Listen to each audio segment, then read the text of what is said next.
Bienvenue dans Féminin, le rendez-vous des femmes par les femmes. Je suis Angelina, votre hôte, et je suis ravie de vous accompagner dans ce voyage qui promet d'être captivant. Plongez avec nous dans des conversations authentiques, des conseils pratiques et des histoires inspirantes qui feront vibrer votre féminité. Bonne écoute! Bonjour Nané. Bonjour Angelina. Je suis ravie de te recevoir dans ce nouvel épisode de podcast. Merci. Aujourd'hui, on va parler santé, on va parler bien-être. On va parler de ton métier. Tu es médecin traitant, tu m'en diras plus tout à l'heure. D'accord. Et l'idée de cet échange, c'est d'en savoir un peu plus sur comment tu accompagnes tes patients aujourd'hui en tant que médecin. Et du rôle de ce médecin traitant, ce fameux rôle qui est important dans beaucoup de familles et pour beaucoup de gens. Bref, on va faire un tour à 360 sur ce sujet-là. Ce que je te propose, c'est qu'avant qu'on commence, tu te présentes à nous. Très bien. Eh bien, je m'appelle Nané, j'ai 38 ans, je suis médecin généraliste installée à Tahiti depuis près de 10 ans. Et donc, je suis ce qu'on appelle médecin généraliste ou plus communément le médecin de famille ou médecin traitant. Toi, tu me le disais là en off, justement, dans ton rôle, il y a cette notion de patient. Ouais. D'avoir une médecine qui est centrée sur le patient. Oui. Qu'est-ce que ça veut dire concrètement? Il y a deux mots qui me viennent à l'esprit lorsque on me demande en quoi consiste le rôle ou la mission du médecin généraliste. Le premier mot, c'est un vieux souvenir des bancs de la fac de médecine où c'était notre professeur de rhumatologie qui nous avait dit « Mais c'est quoi l'objectif? C'est quoi la mission d'un médecin ?» Donc c'est parti dans tous les sens, prescrire, soigner, expliquer, voilà. Et il a su résumer tout ce qu'on avait dit en un seul terme, c'était le mot « soulager ». Soulager une souffrance physique, soulager une souffrance morale. Donc ça m'avait beaucoup marqué. Je sais pas pourquoi à l'instant T. Puis finalement aujourd'hui encore ça me sert. Et le deuxième verbe qui illustrerait bien mon travail de médecin généraliste, c'est accompagner. Et accompagner aussi dans le temps, de la petite enfance jusqu'à l'âge adulte. La notion de temporalité, elle est extrêmement importante dans les soins de médecine générale parce qu'elle nous permet de soigner de façon efficiente, mais avec cette possibilité de pouvoir revoir le patient et de pas devoir gérer tout en une seule consultation. Donc, on peut y trouver quand même une forme de confort et une forme d'apaisement aussi, je dirais, pour le soignant, parce que c'est compliqué de se dire que en peu de temps ou en une seule consultation, on pourrait régler tous les problèmes du patient. Donc voilà, le suivi régulier avec cette notion de soins qui s'inscrit dans le temps avec la régularité, c'est important à mettre en lumière. Donc en fait, être médecin traitant, être médecin généraliste, c'est pas uniquement soigner. C'est pas uniquement que soigner, c'est accompagner nos patients tout au long de la vie. C'est peut-être pas pour rien qu'on nous appelle aussi médecins de famille, c'est qu'on est aussi les témoins officieux de tous les événements de vie, de tous les drames que les gens peuvent vivre et traverser, et on les accompagne également là-dedans. Que ça passe par les naissances, les mariages, les diplômes, les décès, les accidents. Voilà, on est aussi mis au fait de tous ces événements de vie là qui font aussi que ça peut impacter la santé physique et mentale de nos patients. Et donc, accompagner les patients, c'est aller au-delà de surveiller leur santé physique.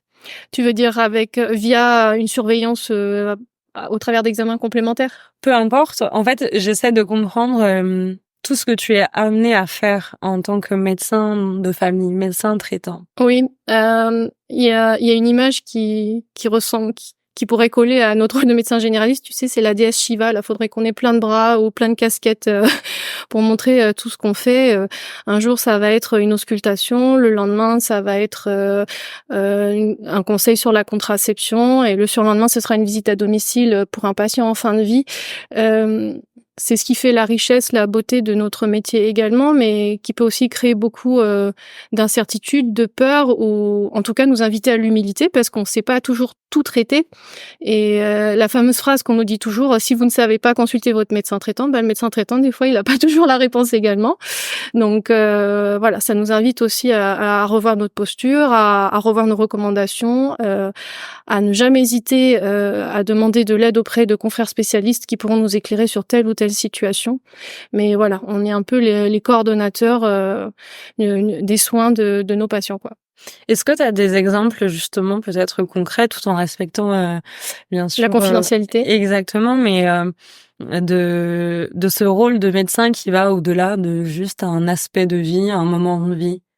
Moi, un exemple qui me viendrait là comme ça, c'est lorsque ça rentre dans ma routine de travail de voir, par exemple, tous les 3 mois, une grand-mère en visite à domicile et de l'accompagner aussi jusqu'à la fin de son parcours parce qu'elle est au stade d'une maladie non curable et d'être là également pour l'accompagner elle, mais aussi pour accompagner les aidants qu'on oublie souvent. Les aidants qui mettent aussi leur santé en péril puisque ils font toujours passer au premier plan la personne malade à soigner. Et c'est important de faire toujours attention aux patients, mais aussi à son entourage. Donc voilà. On a plein de casquettes. Faire attention à l'enfant, mais faire aussi attention aux parents qui parfois peuvent frôler le surmenage entre la gestion d'un foyer et la gestion de la vie professionnelle. Enfin voilà, c'est comme tu l'as dit en fait, c'est que notre rôle, il déborde souvent du simple rôle pratique théorique d'appliquer un protocole de soins médicaux. C'est que les déterminants en santé, les lieux de vie, la force de l'entourage fait que ça impacte tellement la santé des gens qu'on est obligé de le prendre en compte pour soigner de façon pertinente. En fait, être médecin traitant, c'est aussi écouter, c'est aussi avoir une écoute active. Je pense que c'est la première qualité avant tout. Il y a quelque chose que j'ai beaucoup compris avec les patients que je reçois et qui ont la gentillesse de m'offrir leur confiance, c'est que ils m'ont fait comprendre que tant qu'on les écoutait, qu'ils se sentaient reconnus et entendus dans leur souffrance, ça suffisait déjà à se sentir soignés. Et que si on leur mentait pas et qu'on leur faisait comprendre qu'on allait chercher avec eux la cause de leur mal et qu'on allait trouver une solution pour les soulager, c'est déjà une grande partie du travail. Je pense qu'aussi, nous, en tant que soignants, on a cette exigence ou peut-être un peu de l'ego qui parle, qui fait qu'on a envie d'avoir le bon diagnostic, on a envie de soigner vite, on a envie de guérir vite, alors que la finalité est pas toujours là. Parfois, c'est simplement accompagner sur le long terme pour des gens qui souffrent de dépression depuis des années, pour, je pense à... Là, depuis quelques années, on finit par parler maintenant du harcèlement au travail ou du harcèlement à l'école, des situations de soins de santé mentale qu'on n'aurait jamais pu évoquer il y a 50 ans, mais qui maintenant prennent toute leur place en consultation de médecine générale. Et ça, on peut le faire si on se retrouve face à un interlocuteur soignant qui est capable de recevoir aussi ces plaintes-là. Donc la communication en santé, le fait d'avoir un médecin, un infirmier, un kiné, enfin bref, un soignant face à soi qui te montre qu'il est disponible pour t'entendre, ça fait toute la différence dans ton rapport aux soins. Je suis assez d'accord et en même temps je réfléchis et je me dis c'est vrai que de prime abord je vais pas voir mon médecin traitant quand je ne vais pas bien. Ah, et ben tu peux quand même venir me voir même si tu vas bien. Maintenant je peux. C'est même avec grand plaisir. J'aimerais saluer une consoeur kiné qui à juste titre m'a fait souligner un jour mais est-ce qu'on est finalement des professionnels de la santé ou des professionnels de la maladie, puisque finalement on ne reçoit les gens que lorsqu'ils sont malades. Et tu n'imagines pas le nombre de fois où à chaque fois que je lance la conversation avec un patient et je lui dis alors comment vas-tu, et que le patient me répond bah si je viens vous voir Toté, c'est que ça ne va pas. Alors que je peux très bien recevoir des patients qui vont très bien pour des certificats de sport, pour des bilans pour un début de grossesse. Enfin, il y a quand même des situations qui se prêtent au fait que j'accompagne aussi des événements heureux et fort heureusement pas que de la maladie ou des événements tragiques.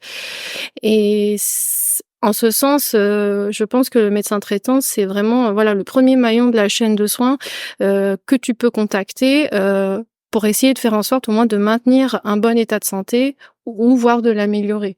Si on réfléchit en ce sens-là, peut-être qu'on en inviterait à arriver à tomber malade fréquemment ou contracter une pathologie chronique parce qu'on n'a pas anticipé avant de gérer son hygiène de vie et sa santé.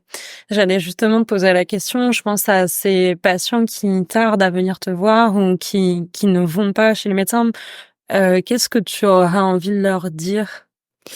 J'ai envie de leur dire que ma porte est toujours ouverte et que je me tiens toujours disponible à entendre leurs histoires de vie et leurs situations. Le fait qu'un patient ne consulte pas ou qu'il ait laissé sa santé se dégrader, elle peut s'expliquer par 1001 façons. Et ce qui est important pour nous aussi dans notre posture de soignant, c'est d'apprendre à ne pas juger. Parce qu'on n'est pas dans la vie des gens. On accepte de recevoir les confidences qu'ils veulent bien nous offrir. Et il faut composer avec. Donc des fois, on a que la moitié du tableau, voilà, on n'a pas l'ensemble de l'histoire et on n'est pas capable de comprendre les tenants et les aboutissants. Et puis finalement, quand tu remets bout à bout les morceaux du puzzle, bah tu te rends compte que le patient était pas observant, bah parce qu'en fait, il a pas les moyens financiers de s'acheter ses médicaments, ou il a un seul moyen de transport qu'il partage avec tous les membres de sa famille et qu'il va prioriser d'aider sa grand-mère qui est mourante plutôt que de gérer lui-même sa santé, ou que et il pouvait pas aller à son rendez-vous chez le médecin spécialiste parce que ça collait pas avec ses horaires de travail. Enfin voilà, c'est quelque chose qui est aussi souligné par l'OMS depuis peu, que la force de ton environnement, c'est considérable en tout cas pour dire que ça a vraiment un impact sur ton état de santé. Les gens que tu côtoies, le lieu où tu vis, ton travail, ton lieu de travail, tout ça, tout mis bout à bout font que ça peut impacter de façon positive ou négative sur ta santé. Moi, j'ai des gens qui viennent me voir et qui s'effondrent dans mon bureau parce qu'ils me disent mais je dors plus parce qu'en fait dans mon voisinage j'ai les chiens qui aboient et je ne dors plus. Et ils pleurent. Mais voilà, moi j'ai pas de solution pour ce problème-là, mais ils ont besoin de venir le soulager quelque part et c'est un vrai problème puisqu'en fait ça impacte quand même sur leur sommeil. Donc c'est une chose de dire à quelqu'un il faut dormir 8 heures par jour, mais est-ce que concrètement il peut le faire? Ça, c'est autre chose. Et donc, à ces personnes, tu leur dis, en fait, trouvez quelqu'un pour vous écouter et vous trouverez. Je te cache pas que je tends souvent la perche pour proposer à mes patients d'avoir un suivi psychologique si, en tout cas financièrement, c'est possible pour eux.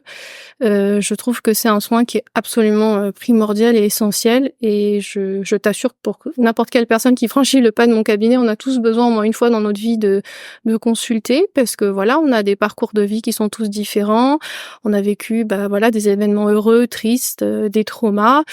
Et le fait de faire ce soin et de prendre soin de sa santé mentale, c'est encore un peu tabou. Il y a une forme de honte ou de pudeur parce que c'est comme avouer qu'il y a une forme de faiblesse et de se dire ah ben non, là je devrais être fort, je devrais pas pleurer. Mais c'est tout à fait humain de ressentir ces choses-là et la personne à qui ça fait le plus de mal finalement, c'est celle qui va contenir tous ces traumas. Et les soins en psychologie, c'est, je dirais, alors j'espère que les psychologues seront d'accord avec moi si elles entendent ce podcast, mais réussir à faire la paix avec son passé et pouvoir continuer à composer avec pour le présent et pour le futur. Et une fois qu'on est en paix avec soi-même, ça va rouler pour la suite. Mais voilà, il y a beaucoup de choses qu'on aurait besoin de décharger chez le psychologue et c'est valable pour n'importe quelle personne et pour quel que soit le motif. Et on dit souvent que tout compte fait, se faire aider ou demander d'aide, c'est être courageux aussi. Oui. C'est ça, je pense qu'il y a une forme c'est accepter de montrer une part de vulnérabilité. C'est pas donné à tout le monde, d'autant plus pour les hommes. Mais ça finit par se démocratiser un petit peu plus, puisque je reçois aussi également des patients hommes qui m'avouent des cas de harcèlement, par exemple, sur leur lieu de travail. Et voilà, comme je te disais, il y a quelques années, ça aurait été impensable pour eux de consulter pour ce motif-là.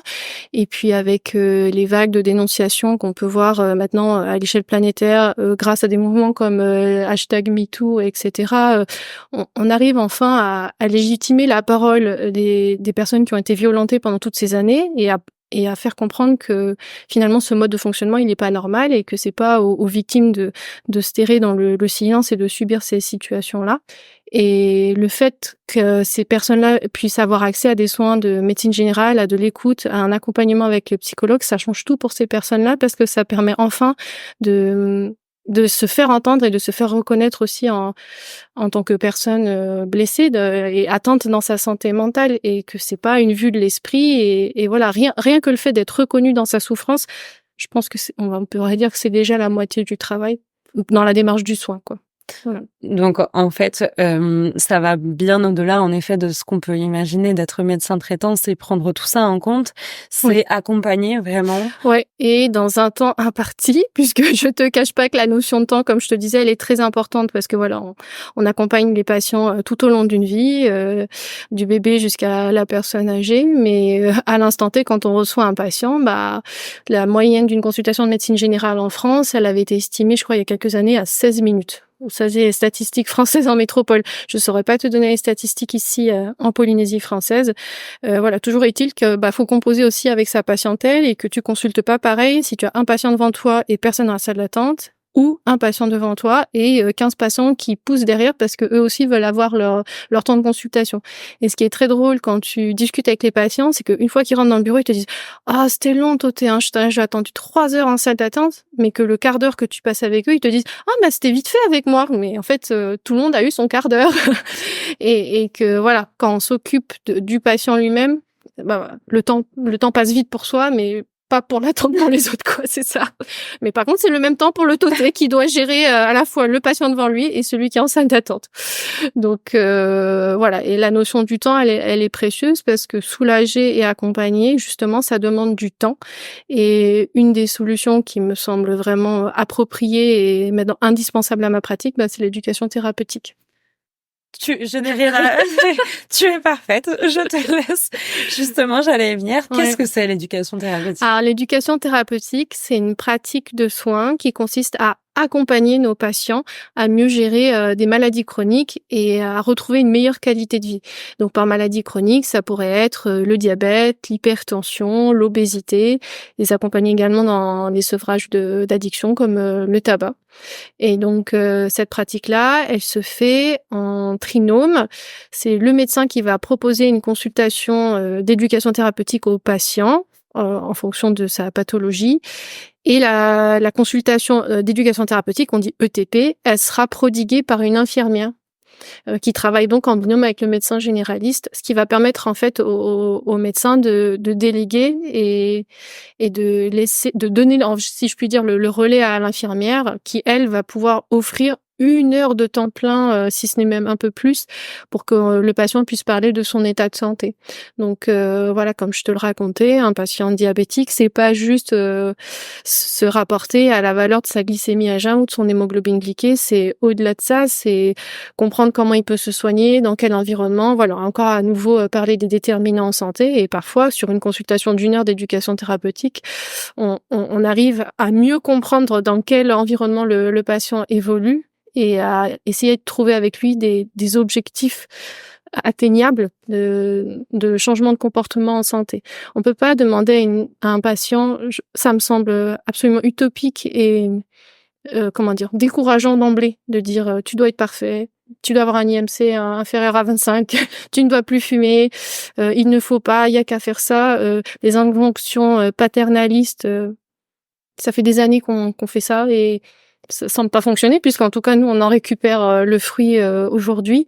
Et l'éducation thérapeutique, elle a cette force en tout cas de s'étaler, de s'inscrire dans le temps, et de permettre au patient d'avancer à son rythme et d'accepter de modifier ses comportements à lui, mais selon ce qu'il est capable de faire à l'instant T.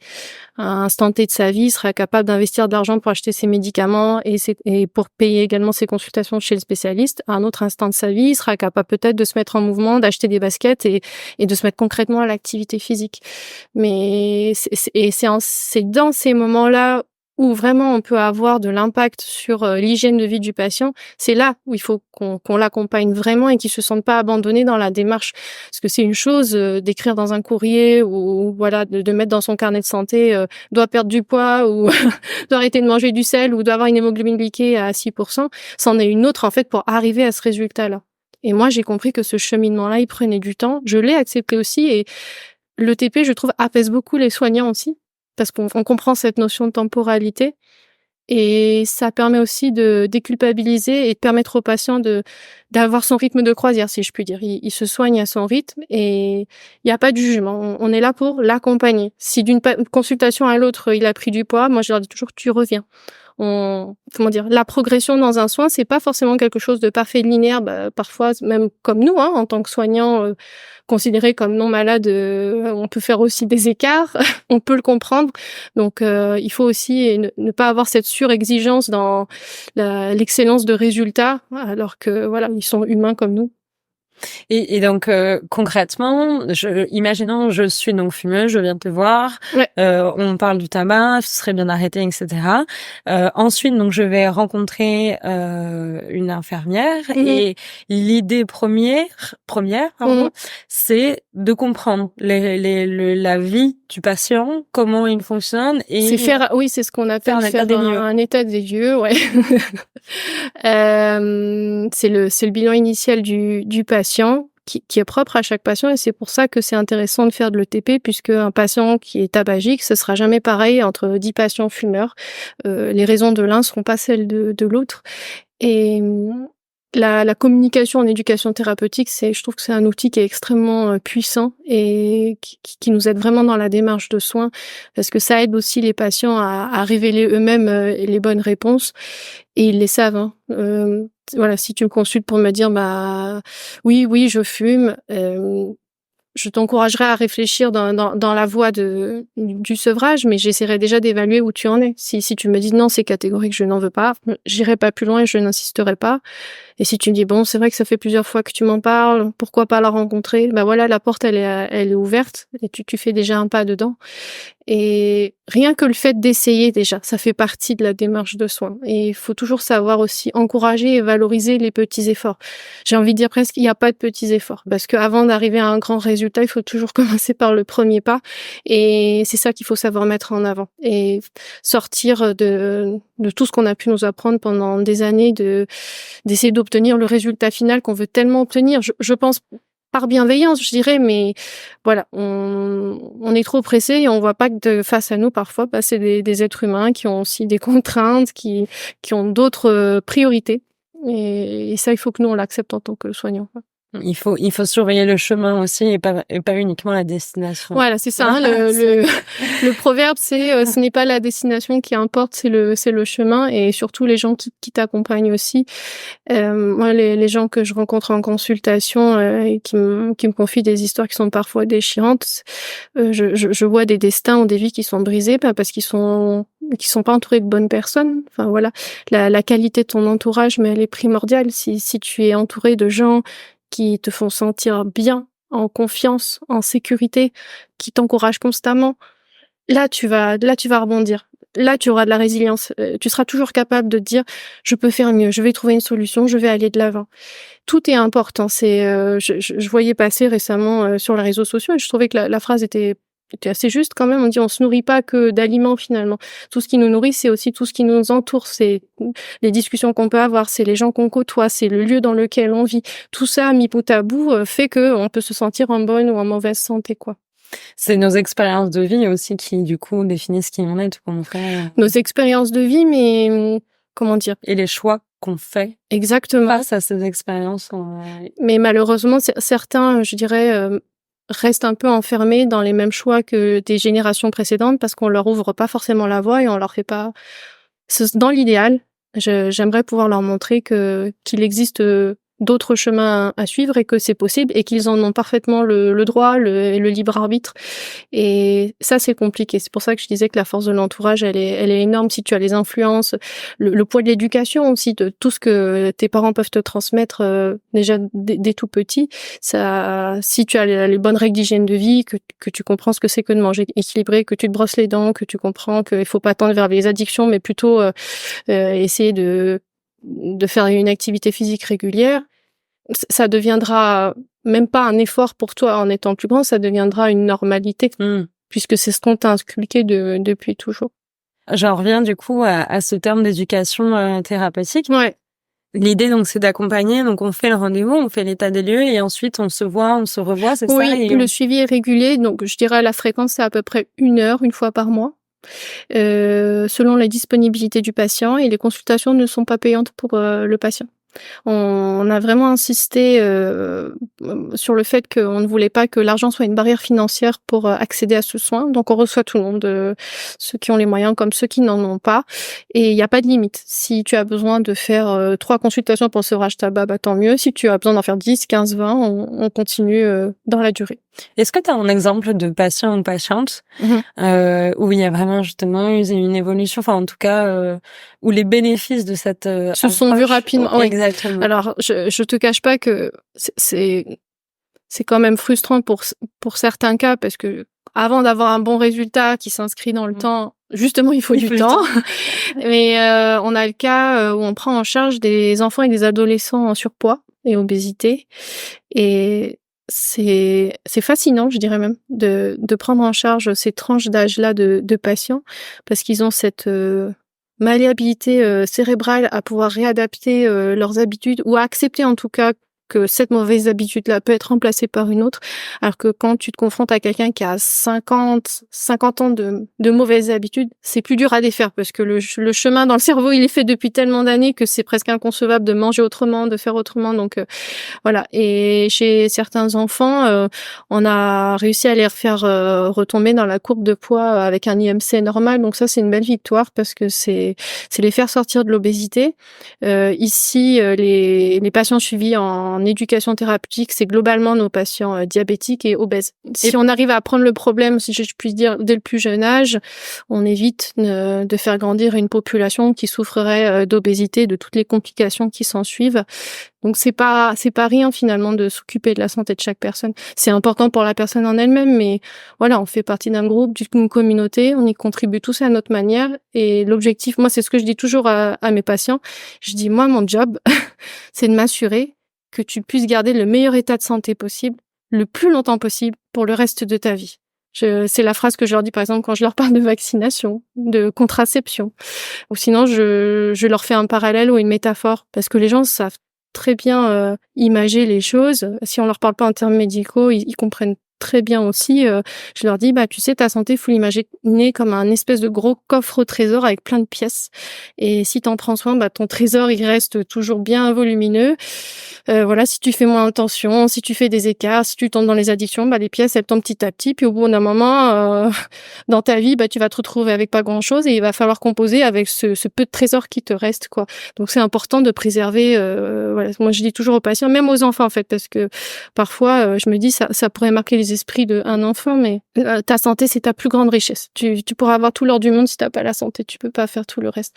Donc voilà, moi ça m'importe que mes concitoyens soient bien physiquement, mentalement, puisque voilà, moi j'ai envie d'être insérée aussi dans une société où globalement tout le monde va bien autour de moi, quoi. Comment on fait pour prendre soin de sa santé? Tu veux dire pour les médecins ou Alors, mais parce que c'est vrai, c'est important. Ouais. Et je crois que tu as dit un mot qui était très intéressant tout à l'heure, c'est le mot choix. C'est une multitude, une accumulation de choix.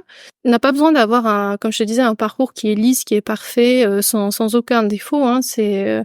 Mais si on sait qu'on a fait un écart un jour, on peut essayer de compenser dans les semaines qui suivent, en faisant un peu plus attention en termes d'alimentation, en essayant d'avoir plus de dépenses via l'activité physique. Mais je pense que le maître mot pour rester aussi en bonne santé, c'est avoir une forme d'introspection et de réflexion sur son corps, sur sa santé mentale, faire ce qui nous semble être les meilleurs choix, et toujours dans la modération, pas d'excès. C'est pas je veux perdre 5 kilos donc je mange rien pendant une semaine, ou voilà.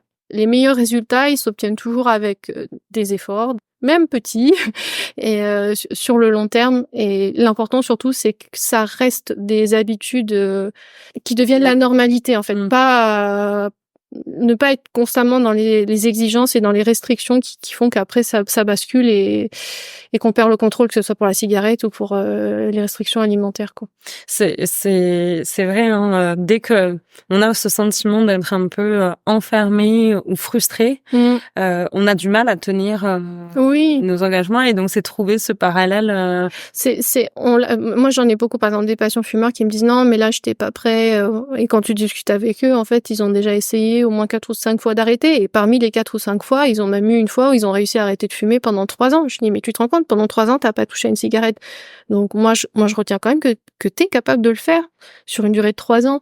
Et c'est important de toujours remettre en avant quand même ce que les gens sont capables de faire et de les valoriser. Parce que ce que je dis toujours, c'est que la maladie, c'est eux qui la vivent. Nous, on a le savoir théorique, mais eux ont le savoir expérientiel.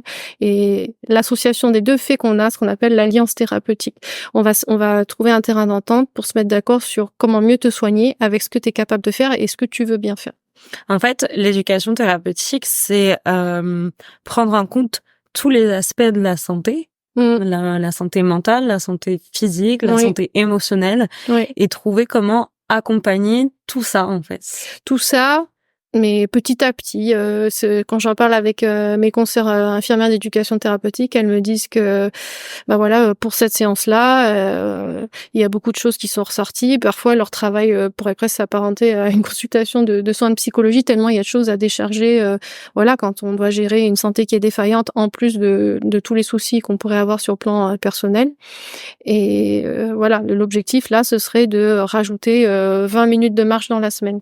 Ça semblerait complètement anodin quand on l'entend comme ça, mais bout à bout, si tu es suivi une fois par mois pendant plusieurs mois, plusieurs années, ça modifie quand même foncièrement ton hygiène de vie et se sentir voilà, soutenu, encouragé dans la démarche et pas être tout seul. Surtout, c'est ça aussi. C'est être reconnu dans sa souffrance, comme je te disais, c'est le pilier du soin. Si le patient il a compris que tu as entendu sa détresse, déjà il va y avoir une forme de soulagement. Il va se dire on m'a écouté et on va faire en sorte que ça aille mieux. On en revient à l'écoute. C'est important de le souligner et je pense aussi potentiellement à enfin, moi, je sais que par exemple, alors peut-être pas avec mon médecin traitant parce que j'ai la chance d'avoir un médecin traitant qui m'a suivi longtemps et qui est le meilleur ami de mes parents. Ah, donc d'accord. Donc, ils te connaissaient aussi dans la sphère un peu plus personnelle. Mais je pense à d'autres professionnels de santé où parfois je me suis pas sentie écoutée ou pas valorisée. Et c'est vrai que c'est pas toujours évident. Et ça peut aussi nous enfermer, en fait. Et on peut avoir du mal ensuite à retourner voir quelqu'un. Bien sûr. C'est là toute la subtilité de l'art de la médecine. On dit aussi que c'est un art.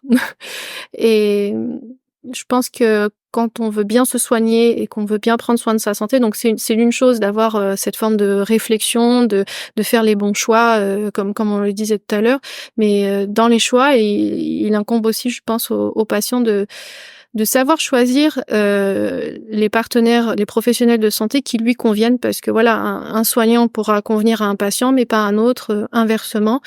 Et voilà, c'est OK. C'est OK. C'est ça que j'aimerais aussi rappeler, c'est que c'est tout à fait légitime de se dire voilà, ça n'a pas matché, voilà, le courant n'est pas passé, ou on se sent pas assez à l'aise ou en confiance pour parler ou exprimer une plainte, une émotion.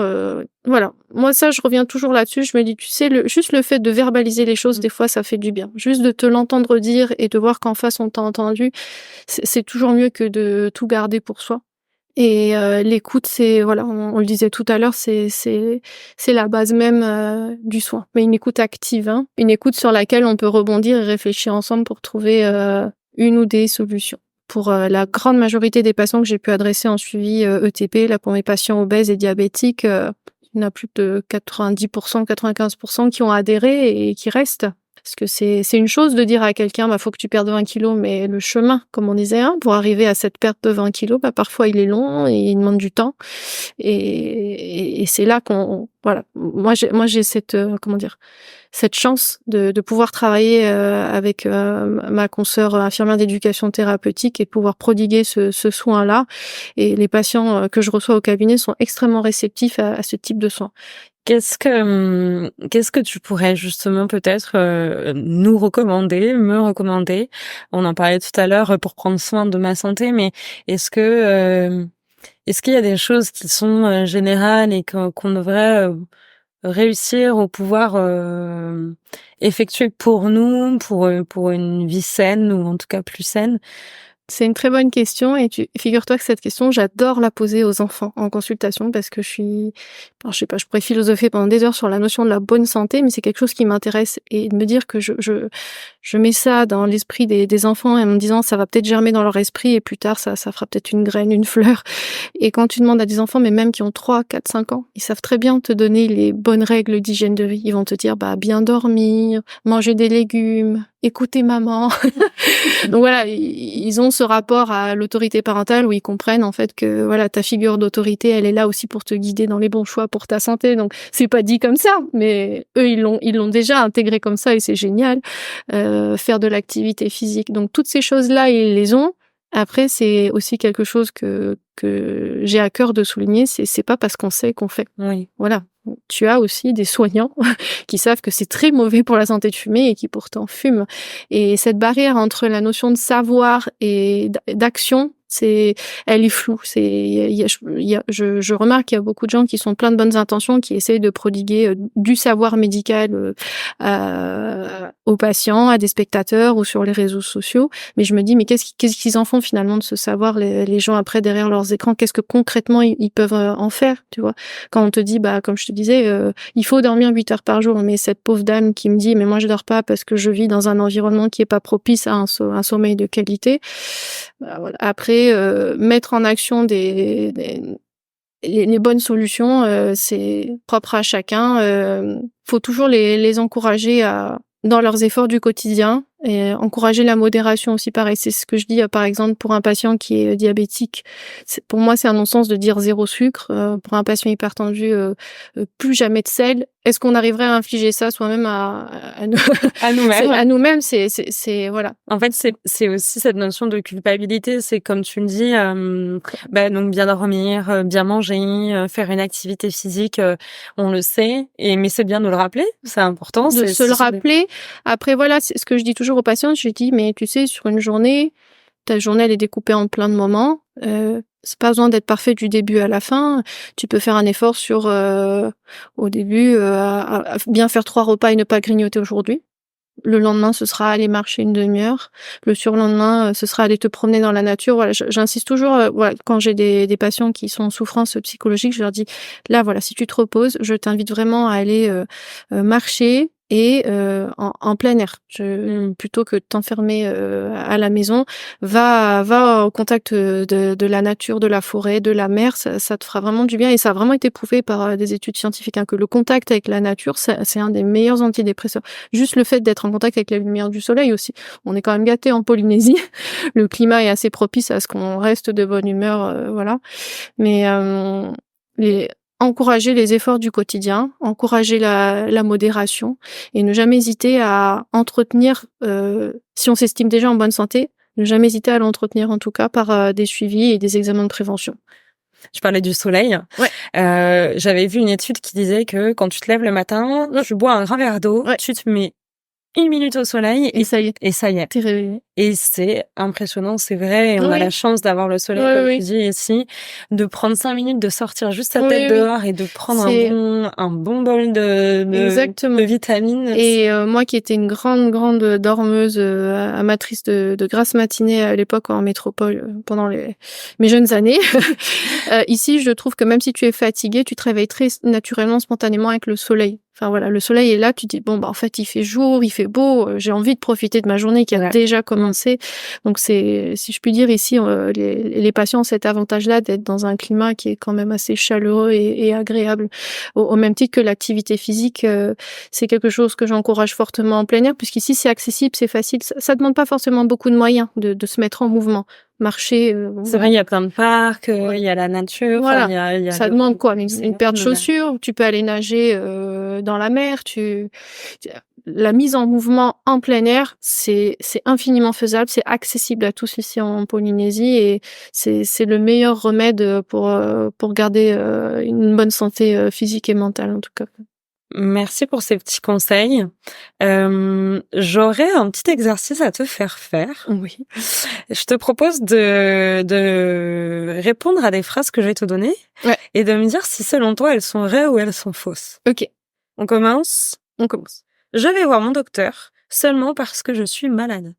Alors, dans l'imaginaire des gens, c'est vrai, mais faux. Vous pouvez parfaitement venir voir le médecin généraliste, même si vous n'êtes pas malade. Donc, comme je te le disais, il y avait plein de situations de soins où je rencontre les patients pour voilà, des certificats pour une aptitude professionnelle, un certificat pour un permis de conduire, un certificat pour intégrer un camp scout, plein de situations de vie qui font que les gens vont bien. Et ça fait aussi plaisir de voir des gens voilà, en bonne santé, qui se présentent à toi au cabinet et ils repartent de là et tu espères juste qu'ils restent dans cet état-là. Et en tout cas, voilà, pour rester dans cet état-là, ça demande quand même de l'entretien et du travail. Ça a l'air, c'est très ingrat, en fait, la notion de santé, de bonne santé, parce qu'en fait, quand elle est acquise, quand tu es en bonne santé, tu considères que c'est pour toujours. Et c'est que lorsque tu perds une capacité cognitive, que tu peux pas bien bouger un membre, que tu as une douleur chronique, que tu dis mais en fait c'était tellement confortable, c'était un luxe, c'était une richesse de ne pas ressentir de douleur, de pouvoir utiliser mes deux bras, mes deux jambes, d'avoir toutes mes capacités intellectuelles. Et c'est que quand on la perd qu'on se rend compte à quel point c'est précieux. Et voilà, c'est de ça dont il faut se rendre compte aussi et avoir cette forme de gratitude pour se dire bah voilà, j'ai encore un esprit qui fonctionne à peu près bien. Je vais faire en sorte de l'entretenir comme on pourrait entretenir une voiture. C'est ce que je dis aussi à certains patients. Ils me disent oh mais ça sert à rien de faire les examens de pistage, de prévention. C'est sûr que si on cherche, on trouve. Pas besoin de chercher. Mais on impose de faire une révision de voiture, mais on t'impose pas de faire une révision générale de ton corps, alors que voilà, c'est ton principal accompagnant pour le reste de ta vie. Mais comme je te le disais, les priorités d'une personne à une autre sont complètement différentes, et certains ne souhaitent pas investir pour payer des soins de santé, ce qui peut s'entendre, et c'est aussi quelque chose qu'il faut respecter. Mais en parallèle, du coup, s'ils font pas les examens cliniques type biologie, imagerie, je les encourage quand même à réfléchir ou à entretenir leur santé par les moyens dont on parle. Ça me fait penser justement à un petit message pour notamment les femmes, Oui. les jeunes femmes. Certains médecins traitants sont aptes à prodiguer les premiers soins gynécologiques, les premiers. Je sais pas. Alors il y a le médecin généraliste peut faire un examen gynécologique s'il est équipé pour. Certains médecins font des frottis cervico-vaginaux. D'autres posent d'implants, mais c'est vraiment propre à chaque soignant. Après, le rôle aussi du médecin généraliste, c'est toujours d'encourager, d'orienter vers les confrères spécialistes si besoin, et de s'assurer que les suivis sont bien faits. Par exemple, pour un patient diabétique, je vais toujours m'assurer que le patient voit bien son ophtalmo et son cardiologue à peu près une fois par an. Pour les jeunes femmes, que les frottis sont bien faits, que pour les dames de plus de 50 ans, que les mammographies sont bien faites tous les 2 ans. J'allais te demander, c'est quoi est-ce que tu peux me redonner les petites règles comme ça? Je sais que même à partir d'un certain âge, on va faire un frottis. Oui, alors si je te dis pas de bêtises, normalement, il me semble que c'est à partir de 25 ans qu'on fait un frottis tous les 3 ans. Et la mammographie qui est prise en charge par les autorités sanitaires entre 50 et 74 ans, tous les 2 ans. Et qu'on peut continuer même après les 74 ans, mais c'est ne jamais forcer le soin. C'est quand on impose les choses, je pense que c'est là aussi où on perd le patient, parce que s'il y a une forme d'autorité, un rapport un peu inégal où sa parole n'est pas entendue, qui fait que le soin il est plus d'égal à égal, si je puis dire, et c'est là le risque, c'est là où on peut perdre le patient. Moi j'ai un joli exemple d'une jeune femme de ton âge qui a la trentaine, que je connais un petit peu. Je sais qu'elle fume. J'ai dû la voir une vingtaine de fois, et à chaque fois je lui tendais la perche, je lui disais comment ça va, t'en es où de ta consommation de cigarettes, laisse-moi tranquille, hein, j'ai pas envie d'en parler, j'en ai trop besoin en ce moment, trop de stress. 1 fois, 2 fois, 3 fois, 10 fois, 15 fois, 20 fois. La 21e fois, je lui retends la perche, je lui dis t'en es où de la cigarette. Je pose juste cette question. C'est vrai, hein, ça fait quand même plusieurs fois que tu m'en parles. Bon, je pense que faudrait peut-être que j'aille voir ta collègue infirmière. Et ben voilà. Mes 20 perches, la 21e, elle a fini par payer, mais c'est parce que j'en ai tendu 20 avant et que j'ai eu la patience d'attendre. Alors que si dès la première consultation, je lui avais dit, tu dois arrêter de fumer, je sais pas je pense que ça aurait pu entacher aussi notre relation en tant que médecin et patient, et que peut-être qu'elle serait allée voir un autre médecin avec lequel elle se sent pas attaquée par rapport à sa consommation de cigarettes. Donc c'est important de maintenir cet équilibre entre toujours encourager, faire naître la réflexion, suggérer, mais sans jamais forcer. Voilà. Ça me fait penser à un jour on m'a dit, quand tu dis par exemple je dois faire la vaisselle et que tu retournes ta phrase en disant je choisis de faire la vaisselle. Ah oui. Tout de suite, ça donne une autre notion. Enfin, vraiment, Oui. t'as un autre a priori, mais même physique. Bien sûr. C'est prouvé physiquement, t'as un autre a priori. Et en effet, je te rejoins et ça rejoint. Du coup, ce que tu dis depuis le début, la communication, l'écoute, c'est très important. C'est important. Et ça, c'est quelque chose qui est complètement aberrant dans notre formation. Et ça, je peux le dire. Je pense que tous mes confrères soignants seront d'accord avec moi.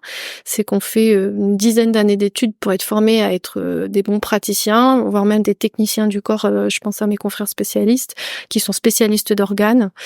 Mais nous n'avons absolument aucun module sur la communication en santé. Alors que c'est la base même de tout ce dont on parle depuis Exactement. le début. Je pense que si vous n'avez pas compris. Voilà, l'écoute, l'échange, le partage, la valorisation, prendre en considération tout ce qui peut, tous les déterminants santé du patient. Tout ça, ça fait partie d'une communication qui va apporter du soin, qui a du sens en fait. Moi, c'est pour ça que je suis une férue passionnée d'éducation thérapeutique et je remercie vraiment ma collègue Céline de m'avoir fait découvrir cette pratique. Et j'ai tout récemment une autre consoeur qui s'est formée à l'éducation thérapeutique et qui m'a dit ça me réconcilie presque avec ma fonction d'infirmière où voilà on me demande d'être technicienne mais presque on en oublierait de dire bonjour aux patients parce qu'on nous laisse même plus le temps de parler avec les gens mais on nous demande juste d'être technicien et ça faut pas l'oublier. Il y a ce grand paradoxe on nous demande presque par vocation de soigner, d'avoir énormément d'empathie, d'être dévoué corps et âme pour soigner avec bienveillance les gens mais parfois on oublie aussi que ça peut être difficile de l'autre côté pour les soignants et voilà cette pratique de l'ETP de se dire qu'on s'accorde du temps pour soi et accorder du temps aussi aux patients de cheminer, je trouve que ça apaise énormément les deux parties. Et s'il fallait un jour créer un module communication en santé dans toutes les facultés de médecine de France, je pense que ce serait un pas en avant qui serait énorme et qui laisserait moins de place à une forme de pudeur qui est retenue parce qu'on se dit que ça a pas sa place alors qu'en fait on devrait pouvoir dire toutes ces choses-là. Voilà, je réfléchis beaucoup en tout cas à ma posture en tant que soignante pour être le plus adapté possible face aux patients et la communication c'est la base même du soin quoi. Je vais te donner une deuxième phrase. Ouais. Un médecin traitant n'est pas facilement disponible. Alors malheureusement le fait que un médecin soit pas disponible à l'instant T où on a vraiment besoin d'un soin pour une pathologie aiguë c'est vraiment dommage mais je dirais que c'est pas forcément du ressort du médecin lui-même, mais plutôt du système de soins qui a été mis en place depuis des années et des années. Puis tu sais, toi, tu arrives à un instant T dans la chronologie et tu subis en fait toutes les conséquences de décisions politiques, administratives, voilà, qui font qu'on en arrive à cette situation-là. Parce que voilà, comme je dis. Moi, je l'entends, la détresse des patients, parce que je suis d'accord, moi-même, je serais malade, je trouverais pas logique de devoir attendre 3 jours pour consulter, si ce n'est même plus. En métropole 1, il y a des déserts médicaux où il faut attendre même plus longtemps pour avoir son rendez-vous. Mais de l'autre côté, ça crée aussi, comme je te disais, des soignants qui sont pas en bonne santé. Voilà tout le paradoxe parce que ils sont soumis à pression, il faut constamment répondre à une demande qui n'en finit jamais. C'est pour ça d'ailleurs que tout le monde fonctionne sur rendez-vous en métropole pour pouvoir limiter le nombre de patients. Les médecins ne prennent plus de nouveaux patients parce qu'ils débordent déjà. Et voilà, ils pâtissent énormément de cette situation. Je dirais qu'ici en Polynésie, on a encore ce luxe de pouvoir recevoir les patients sur la journée. Enfin, en tout cas, moi, je fonctionne sans rendez-vous. Mais libre à chacun d'exercer comme il l'entend pour que ce soit le plus confortable aussi, puisque dans l'idée, comme je te le disais en off, c'est que je dirais que je suis quand même encore au début de ma carrière, même si j'ai que 7 ans d'installation. Mais voilà, réfléchir à est-ce que je peux tenir cette cadence-là sur 30, 35 ans encore, en gardant la même énergie, le même enthousiasme, la même envie de faire bien. Et moi, c'est ça qui me porte, c'est de me dire que le matin, je me lève et que quand j'ai quitté le cabinet, j'ai apporté un tout petit peu de réconfort aux patients qui sont venus me consulter aujourd'hui. Et voilà, ça peut aussi générer chez nous de la colère, de la frustration, une forme de déprime ou de burn-out. Et ça, c'est dangereux. Je le sais parce que je croise aussi des soignants qui viennent me voir en tant que patients. Et ça, on n'en parle pas souvent. Tu vois, s'il y a une autre forme de tabou, c'est que certains patients osent pas tout avouer, mais les soignants qui sont aussi un peu victimes de l'organisation de soins sont pas aussi en très bonne santé actuellement, quoi. Donc on peut dire que c'est vrai, mais justement c'est important de préciser que c'est pas du fait oui, voilà, nécessairement du médecin. C'est pas un caprice, c'est pas voilà. C'est ça. Je pense que mes confrères sur le territoire travaillent déjà énormément. On n'est pas les plus à plaindre par rapport à la situation de métropole, mais voilà, on fait comme on peut et c'est une notion aussi qui m'importe, c'est ce devoir d'exemplarité. C'est que ce que je prodigue à mes patients, j'essaie aussi de me l'appliquer à moi-même. Donc, quand je dis à une dame qui travaille, mais qui gère en même temps son foyer, ses enfants, de rediscuter avec elle de comment peut-on mieux gérer ton temps sur 24 heures, puisqu'en fait, ça, c'est incompressible. On peut pas en avoir plus, malheureusement. Et que je lui dis, voilà, comment tu peux te libérer 1 heure pour faire une activité physique ou marcher ou lire ou te reposer. Voilà, on en parle. C'est toujours dans l'objectif de lui libérer du temps à elle. Ça n'aurait aucun sens que moi je consulte 14 heures d'affilée et que j'ai pas du temps pour moi. Ça m'a d'ailleurs entraîné loin cet exemple cette histoire de devoir d'exemplarité parce que pendant un moment j'encourageais souvent les patients à faire d'activité physique. Et je me suis dit faudrait peut-être que j'en fasse un peu plus moi aussi. Donc voilà, je m'y suis mise. Donc voilà, maintenant je me suis mise à la course à pied et des patients m'ont vu courir. Donc je fais ce que je dis.